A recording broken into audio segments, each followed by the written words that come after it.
Are you wanting to grow and learn faster? Well, today I'm going to share some points or a key point in particular around how you can do this and therefore boost your confidence. And if you stay until the end, I have an extra special point for you then as well. Now, this is a key thing I've learned from a couple of my mentors, Joseph McClendon and Peter Sage.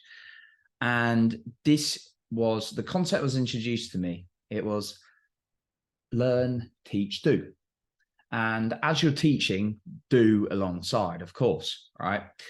But when you start teaching stuff, it then becomes part of you because you have to learn to express it in a different way. And it ingrains the learning on another level. Now, think about it. Have you ever written down a load of notes? Maybe you're at a seminar, or maybe you even listen to my podcast and you're writing down some notes or another podcast. And then you're like, if I ask you to share what you learn and teach it someone else, how well could you do that? Be honest with yourself right now.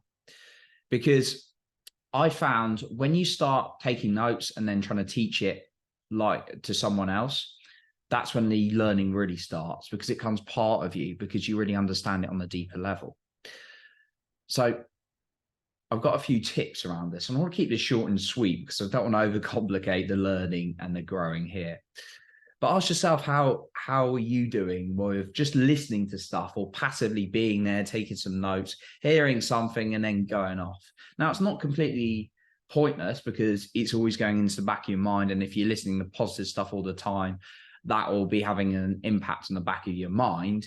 Yet if you don't implement any of it, it won't change your life. If you don't learn it on a deeper level and then start taking action, it won't change your life either. So I wanted to present some points with you now. So the first point is find your preferred way of learning. Right. At school, it's maybe a little bit forced upon us. Got to read a book. I'm not in school, obviously, right now. I'm 32 years old, so I'm double the age that you leave school, which is 16, I think.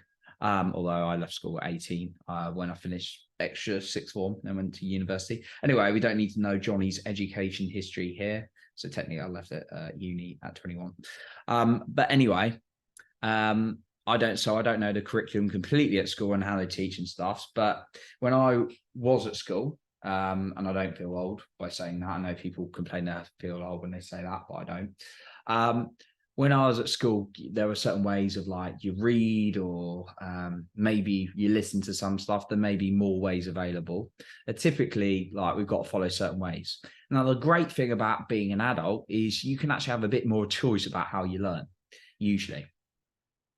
Sometimes maybe not in some jobs, but anyway, like in your spare time when you're listening to personal growth, decide what's your preferred way of learning.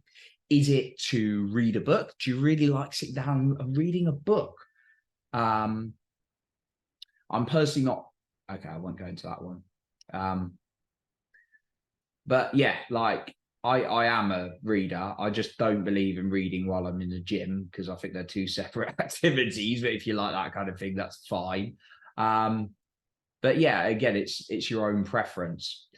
So is it reading, sitting down and reading something? Now, obviously, if you're driving, you're not going to read in the car. Or is it listening to audiobooks? Do you like doing that? Like when you're in the car, if you're driving, or if you're walking or running, if you're fortunate enough to do so. Or just when you're around your home. Do you like podcasts? If you like podcasts, well, you probably do because you're listening to me right now. Or maybe there's another way, right? And my previous episode, I was talking about, this episode, I was talking about, my mind's all over the place today. I was talking about learning and then teaching it. Like, do you prefer to just teach it? Like, what's your preferred way of learning? So first of all, do that. And then the second one is take notes in whatever form. So maybe if you're reading a book, what I like to do is make notes in the book as I'm going along and sum them up at the end of the book. Sometimes I'm listening to like a course or something I've purchased or program I'm going through. And I personally like to listen to stuff that I've actually paid a fair bit of money because I'm more invested in than free stuff. But that's just me. And then make notes on your phone or something like that, right? And then you can review them later. And then the third thing, find a time to present it to yourself. Finding some time that you can set aside and actually teach the lessons to yourself. Pretend you're teaching a group of people as well, or just one person, because then that really starts bringing out the learning in your mind actually onto a more physical level. So it's more embedded in you. Now, my bonus point, I would say on that, is actually go a step further and actually schedule some time in to share or present what you've learned with someone else. It could be in a meeting, it could be it could be in a meeting, could be a presentation at work. I volunteered to do that in workplaces. Like, I've learned all this stuff. I want to share something on mental health, and this is what I've learned. And actually, that's ingrained the learning on a deeper level. Okay, so that's what I've got for you today on how you can embed learning and therefore grow further. Of course, remember to take action on it as well. I appreciate you for being here. You're improving other people's lives by being the best you. And remember, you're in control of your own self-esteem and confidence.